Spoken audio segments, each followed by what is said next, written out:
to talk about the FAFSA. We're here to talk about to get a line by line of the FAFSA tonight. I know it's on everyone's minds. It's all over the news. And so we are so grateful to have Dr. Sean Weathers here from Central Piedmont Community College to walk us through what the FAFSA looks like.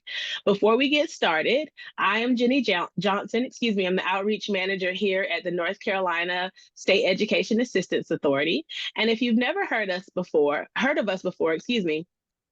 the North Carolina State Education Assistance Authority is the service that brings you, the state agency, that brings you CFNC.org. It's the website where you can go for everything you need to know about the college going process. So on CFNC.org, we offer a college and career exploration. Students can fill out college applications on the website. You can also have your transcript sent to any North Carolina college, regardless of whether you apply on CFNC.org. It's also the service that brings you the residency determination service, which you'll need to be able to qualify for in-state tuition. We have FAFSA resources, a wonderful local scholarship portal. There's information about the 529 savings plan and other forms of financial aid on our website as well. So tonight, we just ask that you would ask as many questions as you would like. We're going to be answering some questions in the background while Dr. Weathers shares information. Promote the information and what you're learning on our social media sites. And also just feel free, again, to ask as many questions as you like. Before we jump into the presentation, I want to make a quick plug for FAFSA Day. If you haven't heard of it already, FAFSA Day is a wonderful opportunity. We have 60 participating colleges and universities throughout the state who will be opening their doors to current high school students, high school seniors and their families, current college students and adult learners to assist with FAFSA completion. So there will be one-on-one or small group assistance available for anyone in the state who is looking to get help submitting their FAFSA. So again, we have 60 participating institutions as of today. FAFSA Day is going to take place on January 27th from 9 a.m. to 12 p.m. at all of these 60 institutions. If you scan the QR code that's on the screen, it'll take you directly to the CFNC site where you can register to attend a specific FAFSA Day event and find out the information that you need to bring with you to make it a successful event. So again, January 27th from 9 a.m. to 12 p.m. If you're looking for help completing your FAFSA, please visit one of these 60 institutions. The ones that are highlighted in bold are offering Spanish services. There may be more, but those are the ones that we know of for now. Again, we would love to see you all on FAFSA Day. So without further ado, I want to introduce to you all Dr. Sean Weathers. She's the Director of Student Financial Aid at Central Piedmont Community College. And right before Dr. Weathers takes over, I just also want to share with you all, we're under the threat of inclement weather. And so if for some reason we aren't able to finish our session, if my Wi-Fi crashes or Dr. Weathers loses power or something happens with one of the folks who are working with us in the background, we will reschedule the session. Fingers crossed that we'll be able to get through the entire session tonight. And again, we will be recording this session and sending it out to you all. So without further ado, Dr. Weathers, take it away. Thank you, Jenny. Thank you so much. Good evening, everybody. Let me get the presentation up.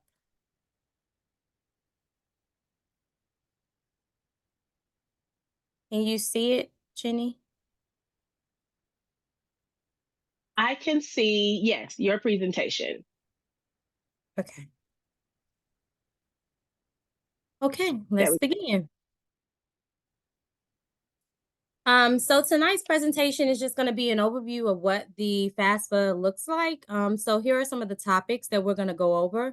How your dependent student would invite a parent, how you would start as a parent the application, submit the FAFSA form without a student consent or signature. We'll talk a little bit about the FAFSA submission summary page, a little bit about the direct unsubsidized loan and the provisional independent student status. With the overview, of course, it's going to show a couple of the screenshots that we as professionals have got or have received to guide you through. Some of the screenshots are not what the FAFSA looks like. Again, this was presented to us last year, so it may be updated, of course, because we're all like playing this by error. So if something is changed, if you've actually went on the FAFSA and saw something different, the screenshot could look a little bit different. Some of the screenshots are currently unavailable at this time because it's still in a soft launch mode. And as of right now, you can go and apply for financial aid. The application became available on January the 1st in a soft launch mode. And that just means that they're still updating some of the information. And with that being said, you can apply, but you are not able to make any updates or corrections once you submit that application. And you will not receive your FAFSA submission summary. You will receive it'll look a little bit different from what it would look like at the end of January.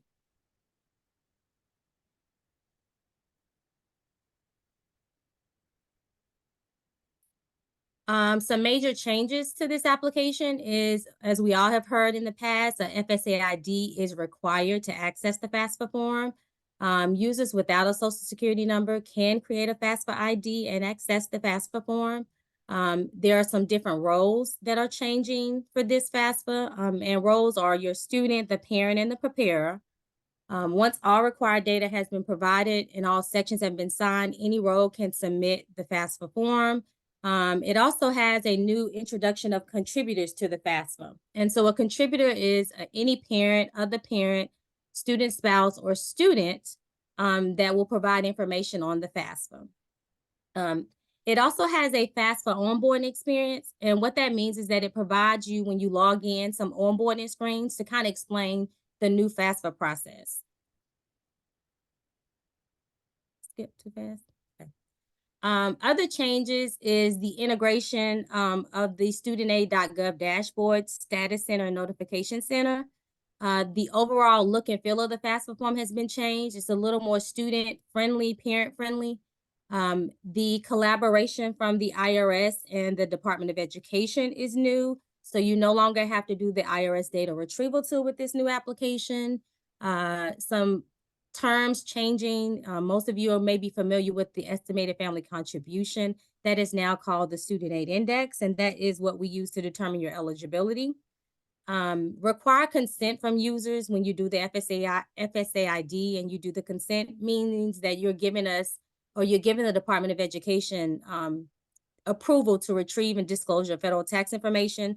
And you have to have that consent to be eligible for federal aid and for them to determine your SAI.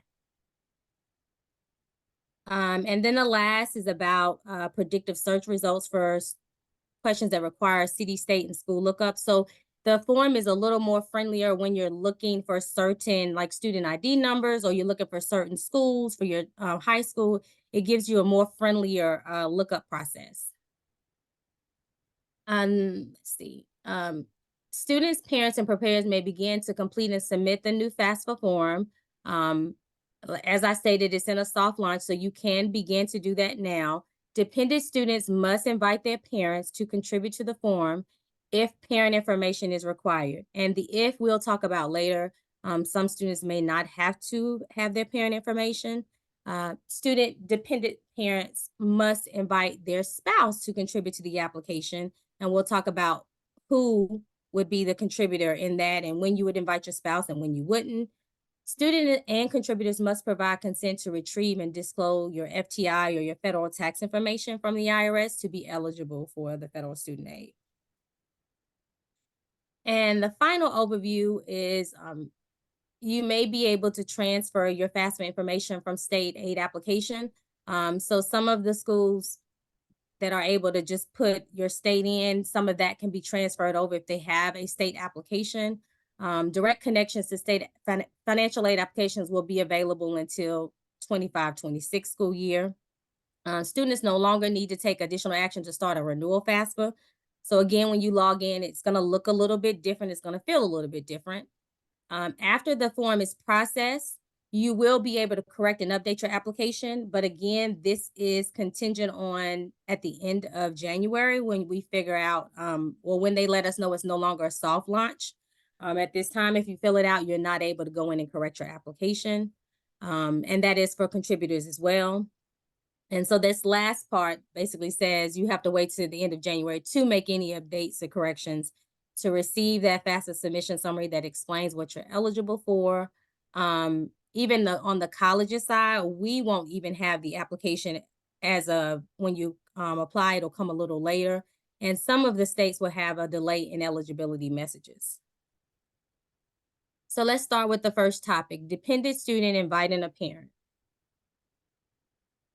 So on the main page, when you log into the FAFSA, you're going to get this page. And so you will either click start a new form or edit an existing application. So most of you will start a new form.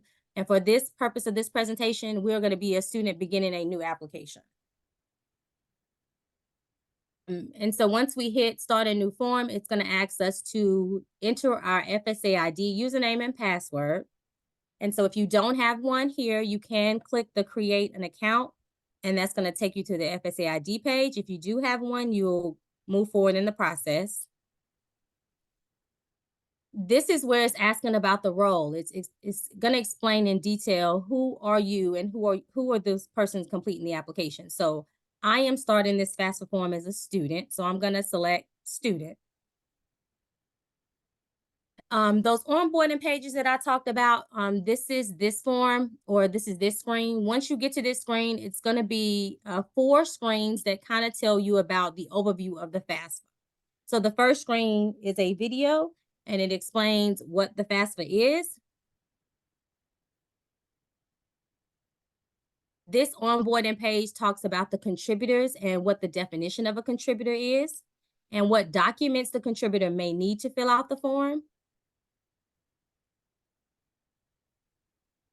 The third onboarding screen is what to expect. We were having a conversation prior to you guys jumping on, and it was found that a family was able to finish this application in 15 minutes. So it's giving you an hour, but some families may finish it a little sooner. Some may take a little bit longer. It just depends on your family situation.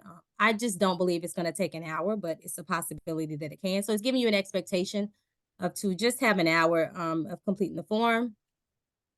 And then after submitting the form, it gives you an idea of how long it takes to be processed, when you'll receive that FAFSA submission summary, and what your student aid ID is and what it's used to determine your eligibility.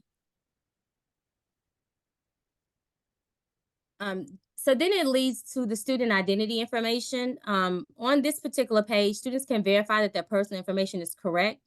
However, to update any of this information, because this is connected to your FSA ID, you have to go through the account settings through studentaid.gov to update any of this information.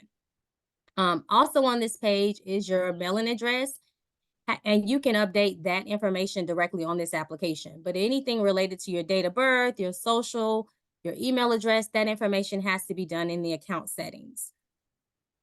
And so this is the bottom part of that screen where you can edit this information, because we all know that we do move around, so they will allow you to change this.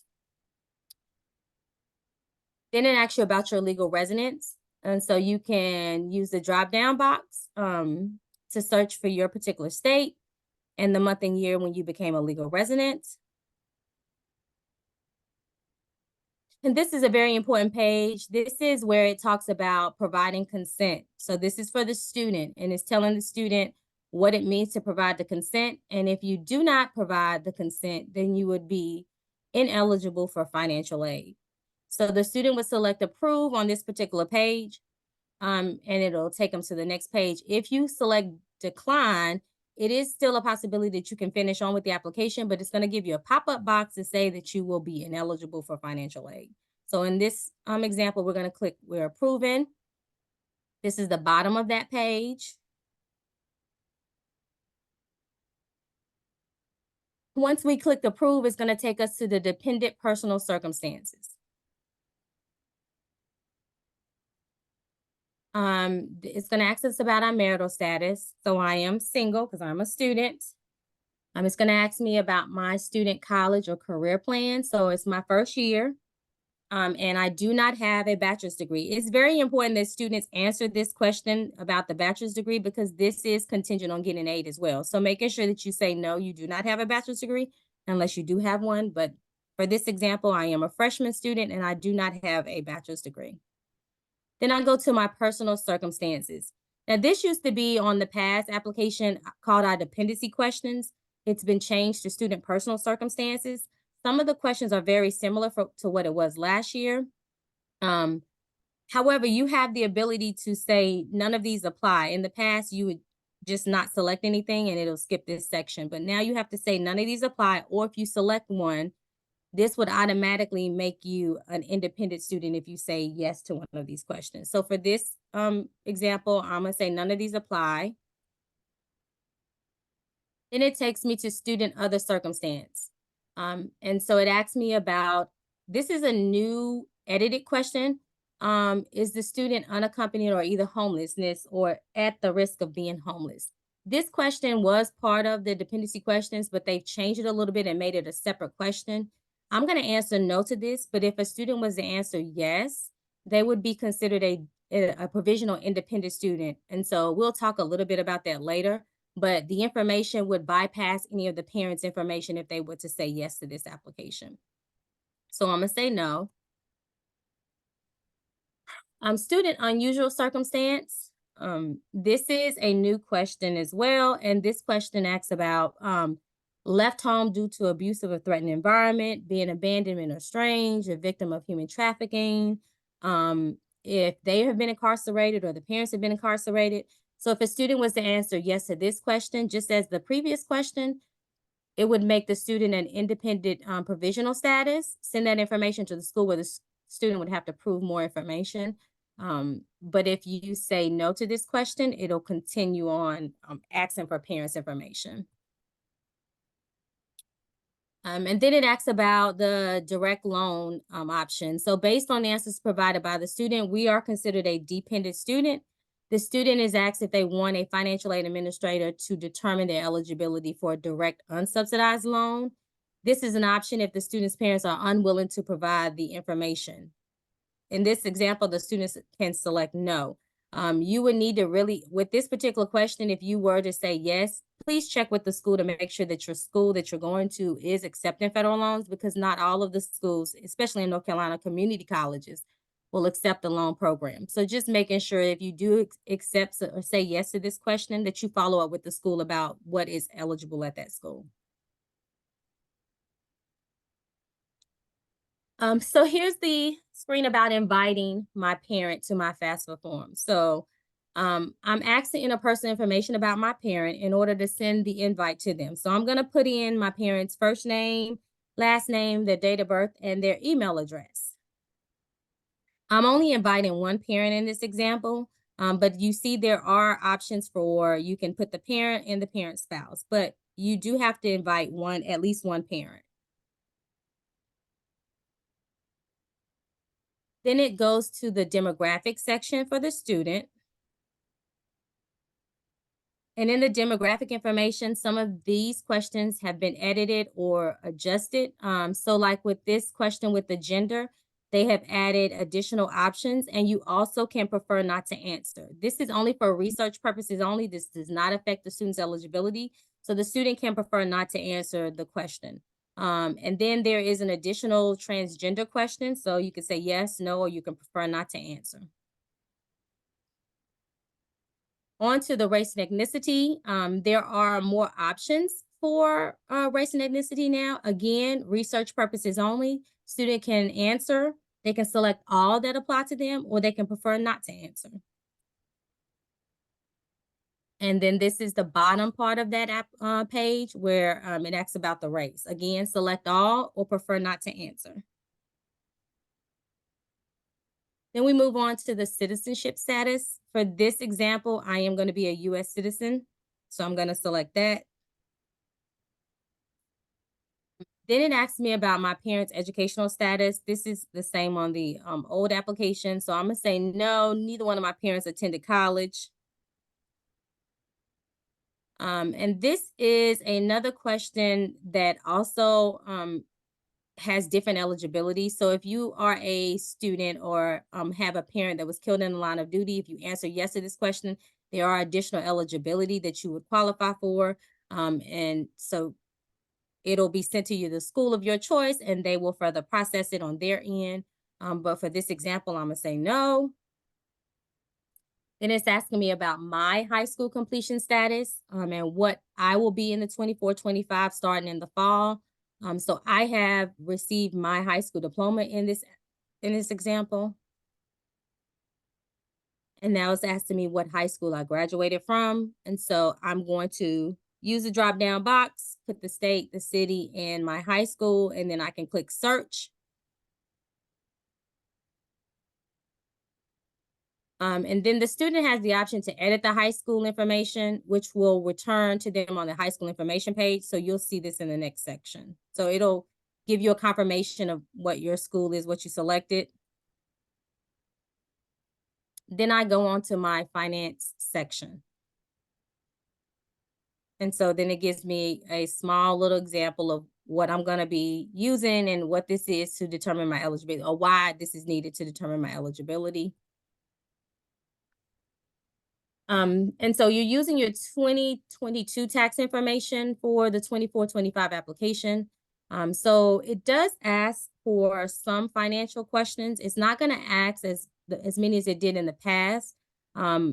Pretty much I think it's about 6 or 7 questions about tax information.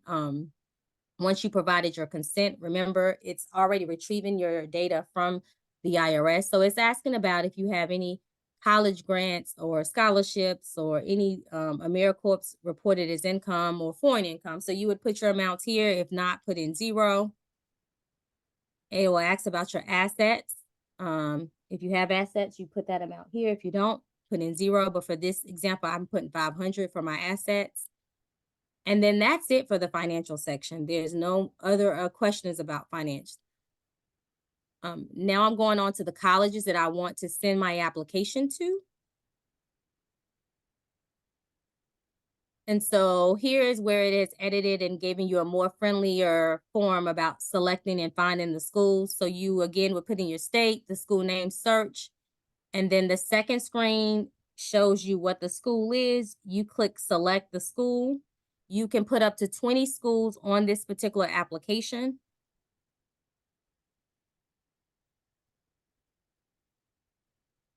And so you can view which colleges that you have selected once you've confirmed all of the 20 schools. If you have 20 schools, but you don't have to fill them all up.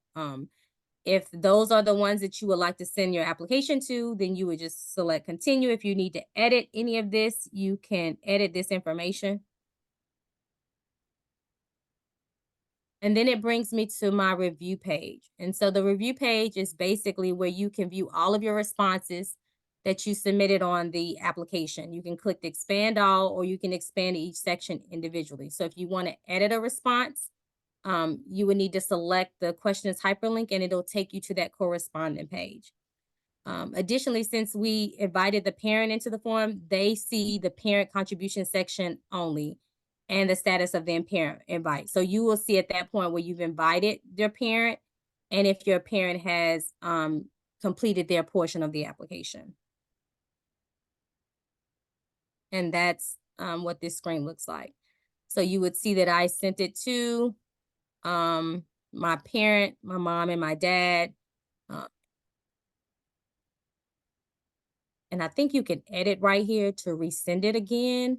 If I am remembering, I helped the student. I think we were able to go in and edit. If the parents say they didn't get this application, you can go back in and edit and it'll resend it again. And then finally, I come to my signature page. Again, without the parent finishing their portion, this is not going to be a complete application, but you are able to complete your part of the application as a student. And so you agree to the terms, you click submit, and then you get your next steps page. And so this is what is looking a little bit differently for when you finish the application, because this is not readily available right now. So I think what is showing to students at this time is that your application has been processed and to come back in and check your application. And so this, I don't think you can see any of this as well, but this is what an example is of when when you're able to see a completed application or your part, it'll say, check your email. And then you can check your status to see if you still need to have your parent, contribute their information to your FAFSA.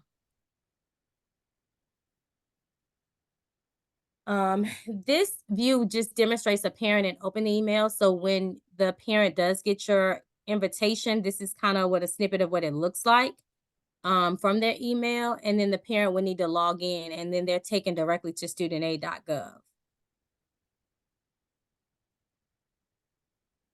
And then the parent is then asked to either put in their FSA ID, or they can go in and create an FSA ID from this page. And then after they successfully log in, they're taken to a My Activity page, and the parent can see an invitation to the contributor on the student's FAFSA. So you can see at that point that you are a contributor to what student's application.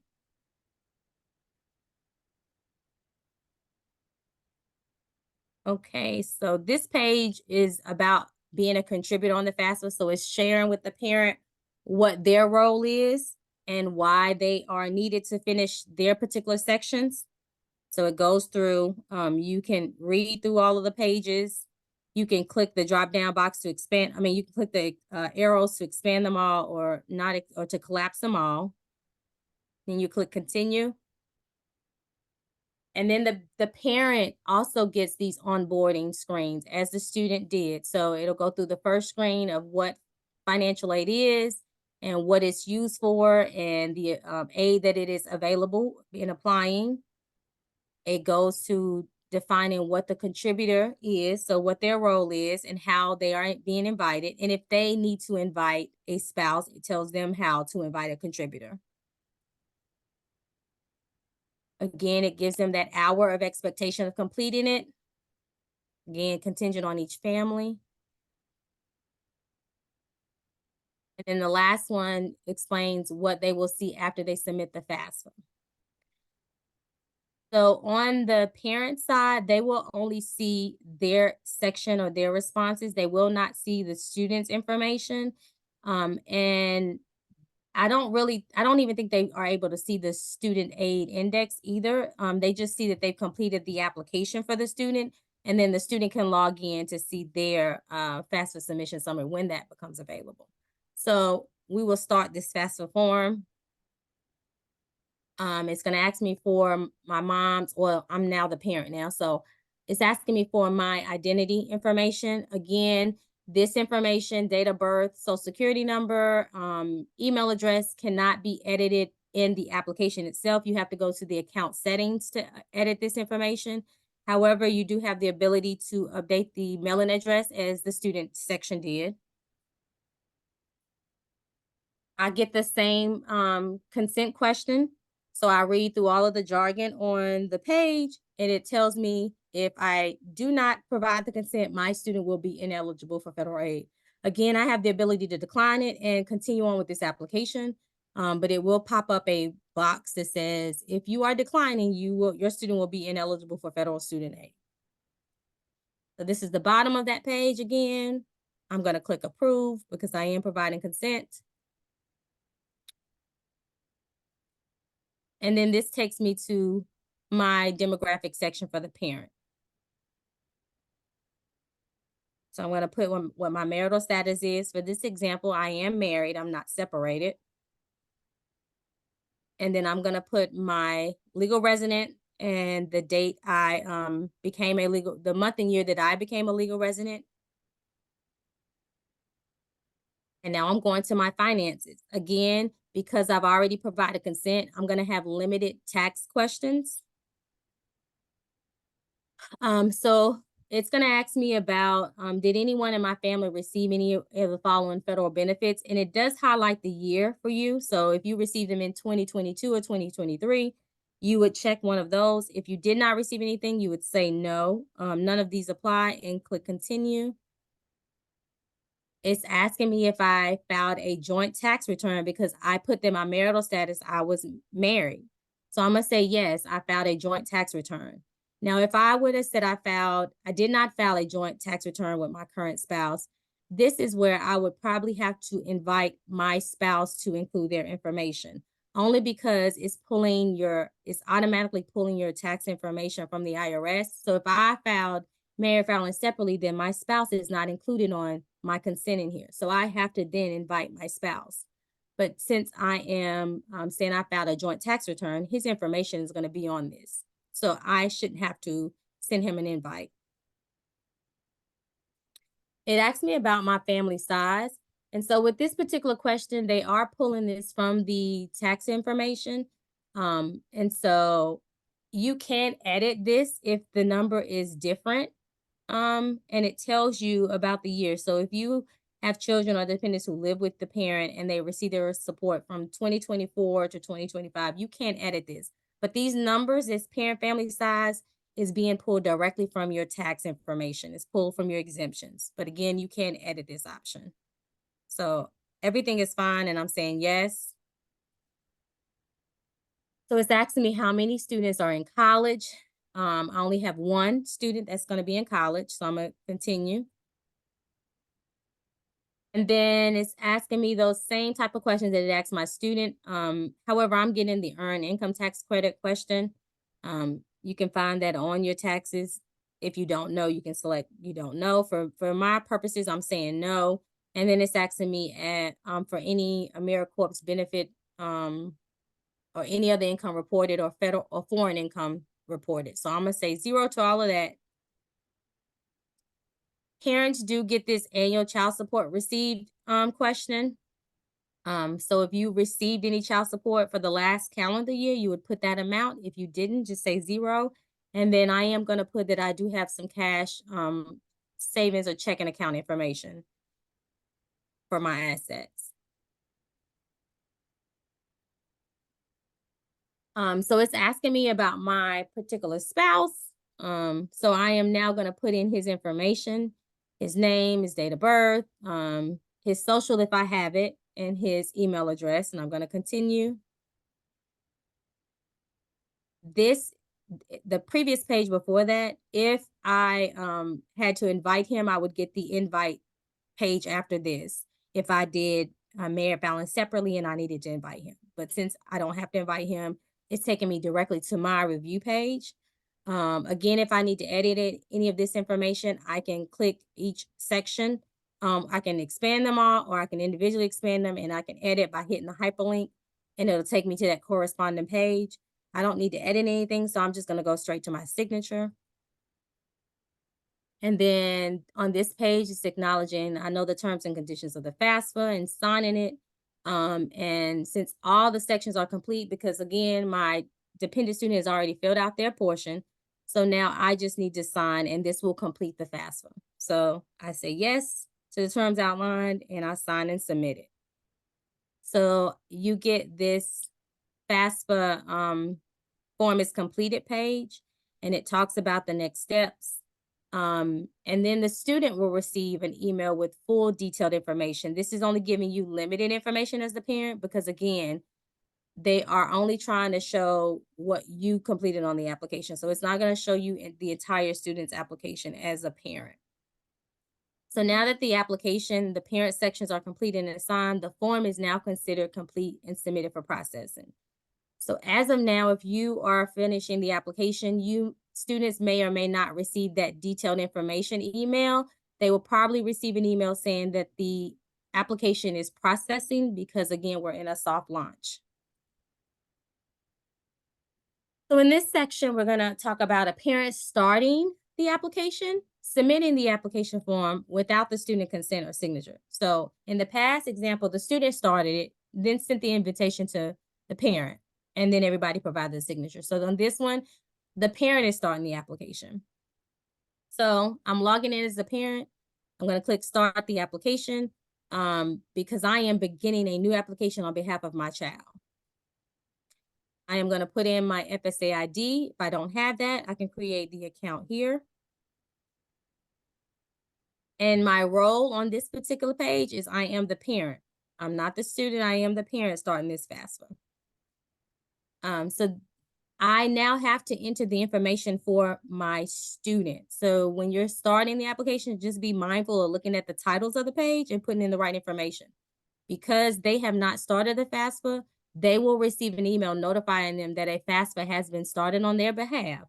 And then they can enter the form and provide the consent, sign the form, and do the process as needed. So I am now going to put in my student's information, address, and then I'm going to get the onboarding screens. So the first one is about the FAFSA overview, the contributors, what that means, and what it means to invite someone. If again, for me, if I'm needing to invite a spouse, that's what that's explaining. Expectations of how long it's going to take me to fill out this application. And the final one, what to expect after I've submitted the application. So then after starting this form, the parent will see the student section. I can only verify that this information is correct as a parent. If this is incorrect, then the student must log into their settings on Student Aid to update it. Again, as has been in the past, you cannot edit any identity information on the FAFSA. You do have to do that in studentaid.gov under your account settings. However, I can update and put the right address. Then it's asking me about my student's state of legal residence. So I'm going to put the date that my student became a legal resident, month and year, in the state. Then it's asking me about the student's personal circumstances, or it's telling me that's the next section. So I'm going to put that my student is single.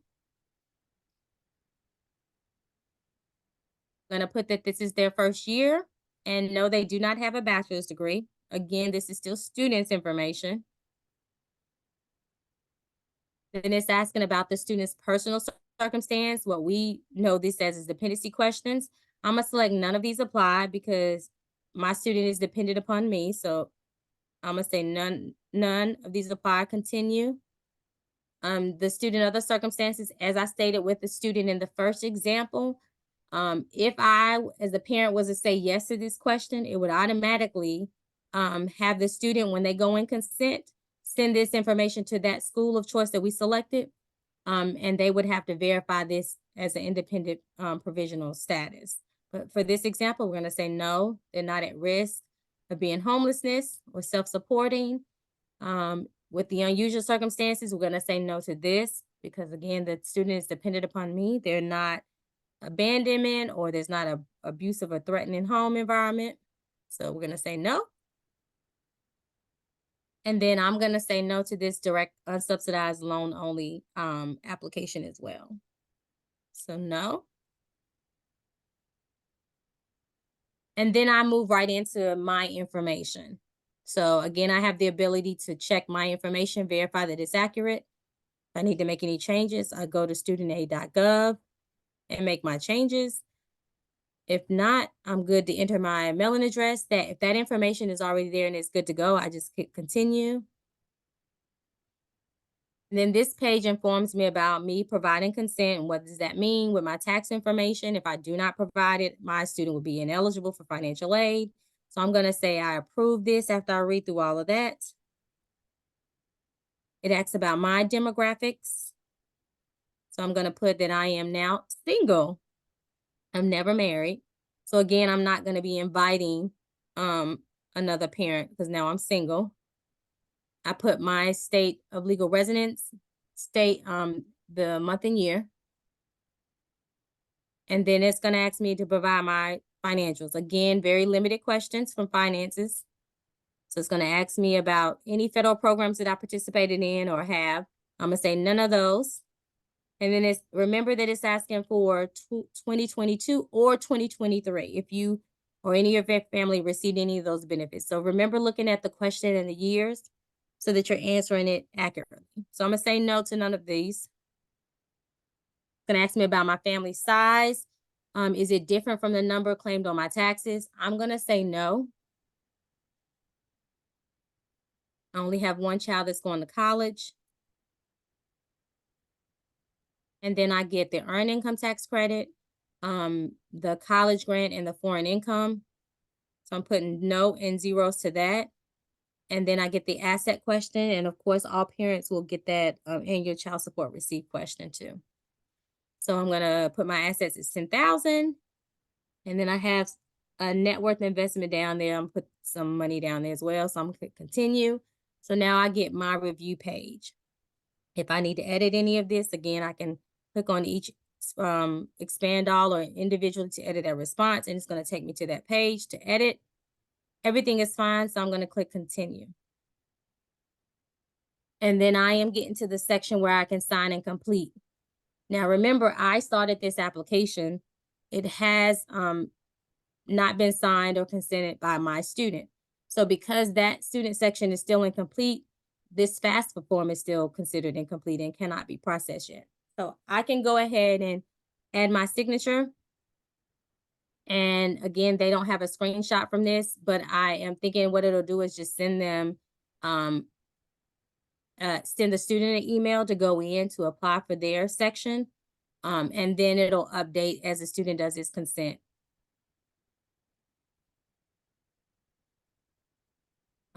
So in this one, this student, the student received their email, and now it's telling them to verify their demographics. And so again, the student can say prefer not to answer. So we'll prefer not to answer for my gender. And then my race and ethnicity, I'm preferring not to answer that again. Remember, these questions are research-based only. They do not impact your eligibility, so they don't have to answer, or they can select all that applies. I am a U.S. citizen, so I'm going to select that and click continue.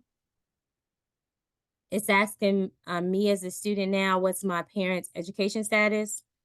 No, they didn't attend college, so I'm going to, say no, click continue. Asking me about if my parents were killed in the line of duty. I'm going to say no to this question. Continue. It's asking me about my high school status and my high school completion status. So I have received a high school diploma. And then the next screen is going to ask me, where did I receive that from? And so you can use the information to search for your school, confirm your high school, click continue. If you need to edit this, you pick the wrong school, you can edit by clicking the edit button, or you can continue. And then it takes me as a student to the finances section. Very limited questions again. It's going to ask me if I filed a tax return. So I'll say yes, I did file my 2022 form. And since the student hasn't provided consent for their federal tax information to be transferred, the parent is to ask to manually enter this information for the student. And so we don't have a screenshot of what this is looking like. It didn't come available in December. And so hopefully by people filling it out, we might have screenshots coming soon. And so the parent is now entering the student's asset information. So example, we're doing $500. And then the colleges that the student would like to go to. Again, you can put up to 20 colleges on this application. You can put 1, you can put 2 up, or up to 20, your choice. It's going to give you a confirmation of what the schools you selected. So you can click select to those. If you need to go back and search for additional schools or change, click the previous button and go and change. If not, click continue. And then it'll give you your selected colleges. Again, you can remove them here, or you can view information about the schools. And this is just another page of the schools continued. And then the parent gets the student review page. So this is what the information you put in for the student. If you need to edit it, click the drop-down box to edit, and it'll take you to that corresponding page. So then the parent is presented with the student section complete page. And on this particular page, the student's consent and signature is still missing. So this student is currently ineligible for any aid. So it's not going to show any kind of eligibility right now. And this is where the parent has now showed on here that they're the contributor, where they receive their information and how they now need to have the student log in to edit their application.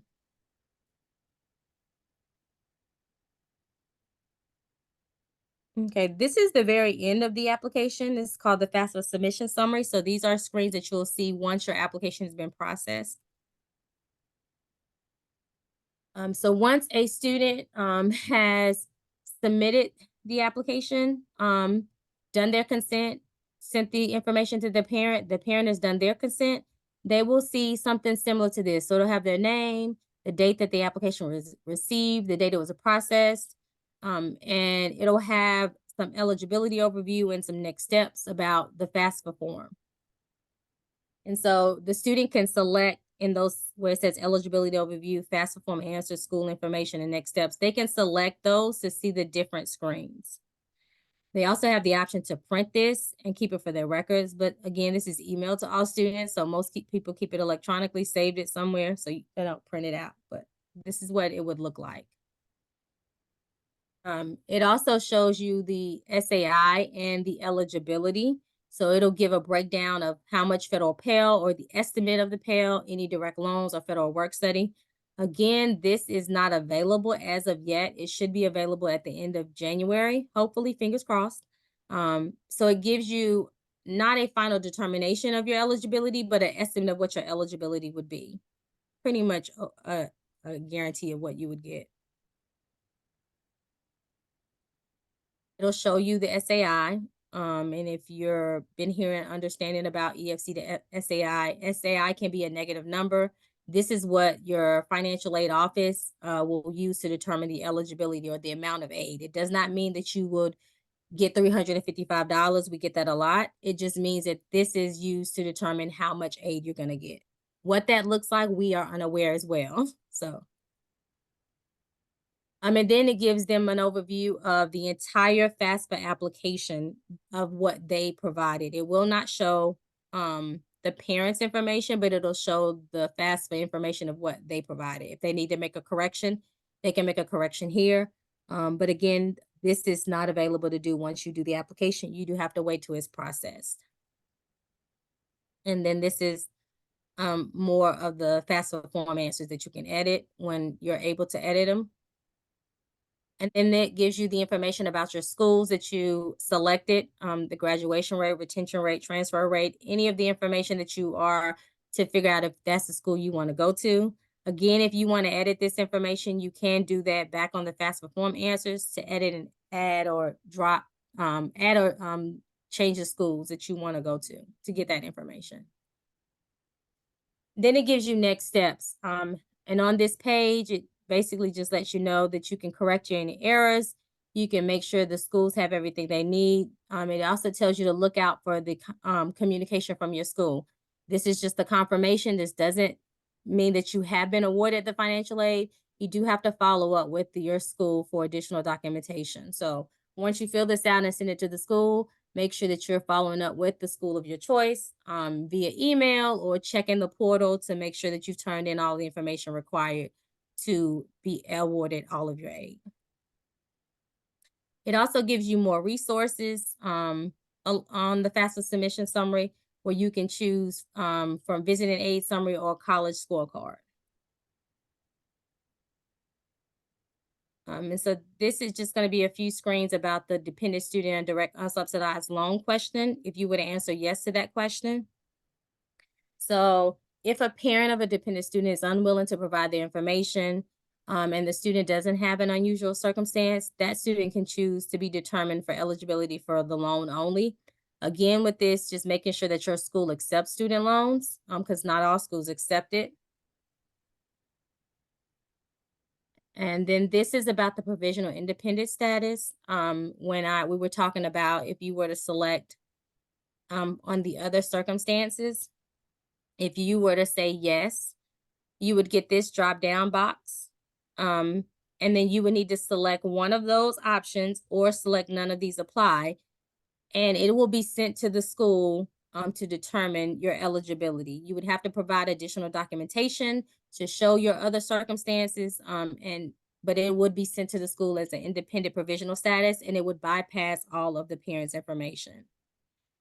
Same with this particular question. If you were to answer yes to this particular question, it's going to give you a drop-down box about what this means, and it's going to be sent directly to the school as a independent provisional student status. When it gets there, you would have to provide additional documentation to show that you are in this current status in order to finalize your financial aid. And so based on the answers provided by the student, if you're considered a provisional independent student, that means you're not required to fill out any of the parent information. All you have to do is submit and sign the form, and that you would need to contact your school, as I stated. Until the student's circumstances are verified, so until you provide that documentation, you will only be provided an estimate of your eligibility, not what you were going to get. And that is the end of this presentation.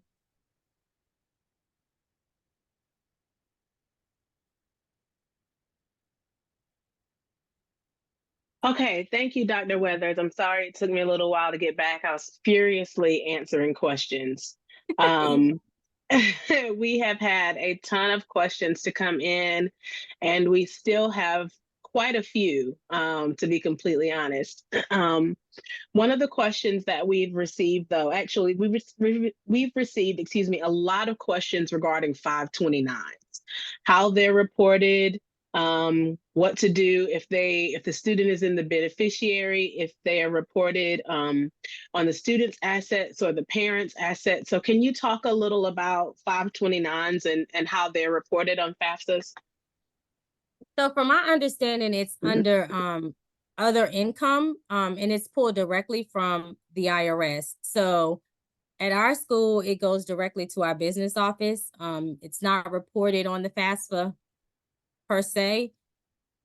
However, I'm not familiar with what the new one looks like, so I don't know the question that it used to be on. I don't see it under the new finances, so I think it's just automatically directly pulled from they automatically use that as their calculation for eligibility. So I don't want to say I know. I just don't see that question anymore, where it used to be under the finance. It used to be under the financial section. But it's not reported anymore on the FAFSA. So I don't know if they're using that for eligibility or not.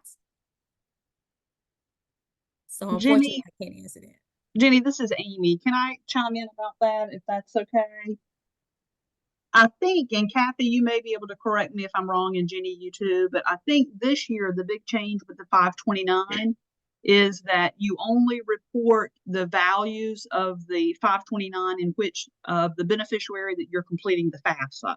So if you have 529 accounts for multiple dependents in your household, you do not count those values of those 529s, and it is now it's considered a parent asset, whether you're the account holder or whether the student is the account holder, if indeed they're 18 years of age.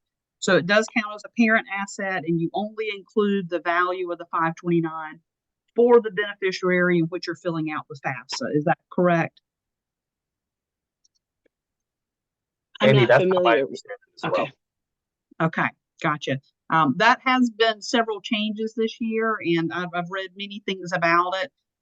So I think that's the way. So you would physically have to enter that data in, because as she stated, it is not something that's pulled from your IRS, I don't believe. So I think you have to manually enter that information when it's asked about 529 assets.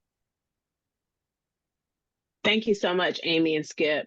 Y'all, we are fortunate to have a few of our CFNC reps here with us tonight. And so that's who you've heard just now on the call, Amy and Skip. We've gotten a lot of questions about, specific questions about whose parent information goes on the FAFSA. And so I'm just gonna drop a link here in the chat that'll help with that. It'll take you directly to the FSA's guidance, on whose information goes on the FAFSA. Generally speaking, as Dr. Weathers covered, if a student's parents, biological parents, are married and filed jointly, only one parent needs to have an FSA ID, and excuse me, only one parent needs to be a contributor. If they are married and file separately, then both parents will need to have an FSA ID, and both parents will be considered contributors on the account. Excuse me, on the FAFSA. If they are unmarried but live together, so both legal parents or biological parents are unmarried and live together, both of the legal parents' information needs to go on the FAFSA, and both will need an FSA ID. If the student's parents do not live together and are not married, and the student lives with the parent who provides more financial support during the last 12 months, that parent will need to be a contributor. And if that parent is remarried, then their new spouse's information will also be considered on the FAFSA. If both parents have provided an exactly equal amount of support, then the guidance from the FSA is that the student provides the information of the parent who has the greater income or assets. Excuse me. So all of that information is listed in the link there that I've put in the chat. And then we've had a lot of questions as well about assets. Does this count as an asset? What about retirement, life insurance? Is that an asset? So I'm also going to drop a link in the chat that is specifically about what counts as an asset, what needs to be included, and what does not need to be included.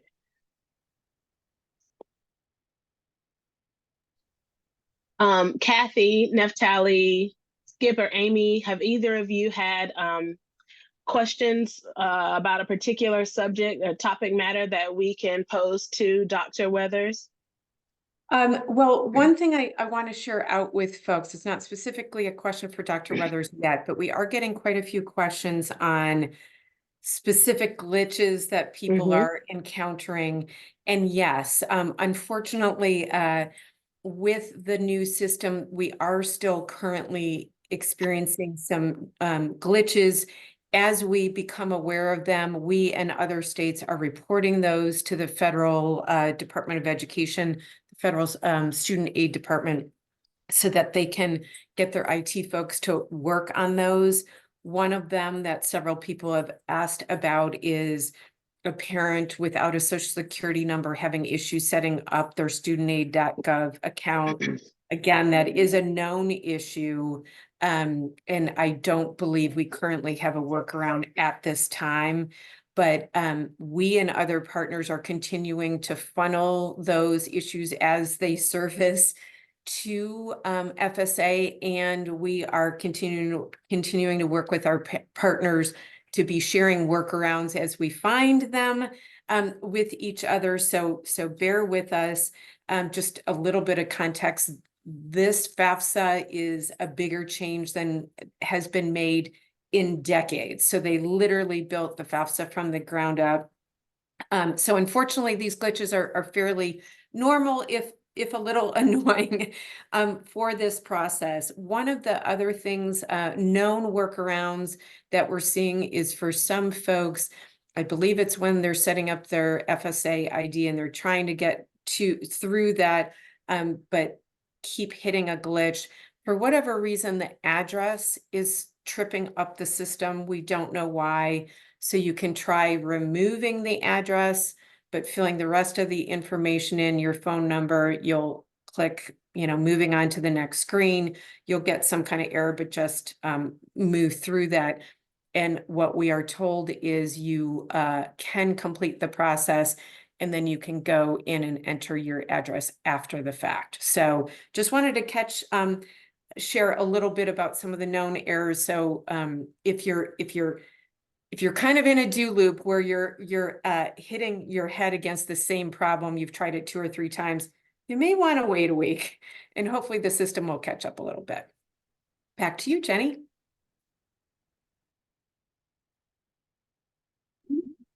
Excuse me. Thank you so much, Kathy, for sharing those workarounds. And yes, y'all, just please be patient during the soft launch period as we are learning more and more about what glitches we're seeing and the workarounds for those glitches. Dr. Weathers, did you see any questions in the chat during your time to catch your breath that you would like to address live? Yes, there were a few questions about if I'm not a citizen, about should I fill out the FSAID? If Mhm. you don't have a social, there is an option of how they're using a knowledge-based questionnaire to do the FSAID. So you would just collect when you go to create an account. There is an option that I don't have a social, and it would still direct you how to fill out or get an FSAID. So yes, um, parents that do not have a social can still do the FSAID. Um, um, you do not have to, if you already have a current FSAID, you do not have to reapply. You use the same FSAID that you had. Only one parent needs an FSAID. Um, there was a What, question about, oh, I'm sorry, Kathy. no worries, Dr. Weathers, one of the questions was, they accidentally entered their parent's social security number instead of the student's social security number. So is there a way to delete the form and start over, or is Mhm. there another way to correct that? Yeah, you can't go in and delete because it's not gonna send it on to the, it's gonna come back to the school. So you just have to redo your application. So Mhm. it's not gonna let when it goes to the school of their choice, it's gonna say that they're not a citizen or it's not the right name. The name doesn't match the social security number, so they can redo, delete the application, start it over. There was a question about if I have full custody and I'm divorced, do I have to invite the other parent? No, because when you do your demographics, you're going to put that you are divorced. It's going to pull your information only. So no, you wouldn't end up inviting the other parent unless you have remarried and you're filing separately with your new spouse. Mhm.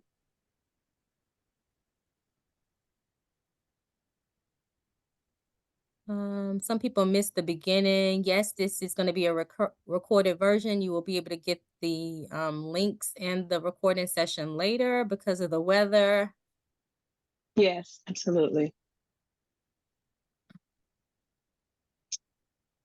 All right, folks. So we have gone over our 7 o'clock stop time, and I want to be respectful over everyone's time, especially Dr. Weathers, who's joining us tonight.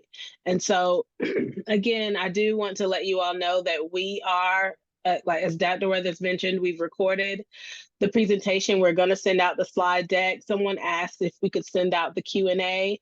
We will also send out the questions from tonight and the answers. I know that there are lots of questions that you all still have remaining. Excuse me, we could be here all night answering questions. And so I encourage you all, excuse me, to follow up with your school counselors, follow up with your college access organization. So if you have college advisors in your high school, follow up with them.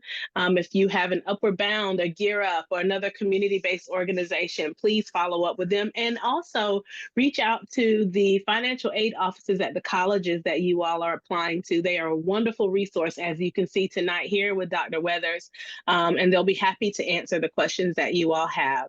So again, thank you all for joining us tonight.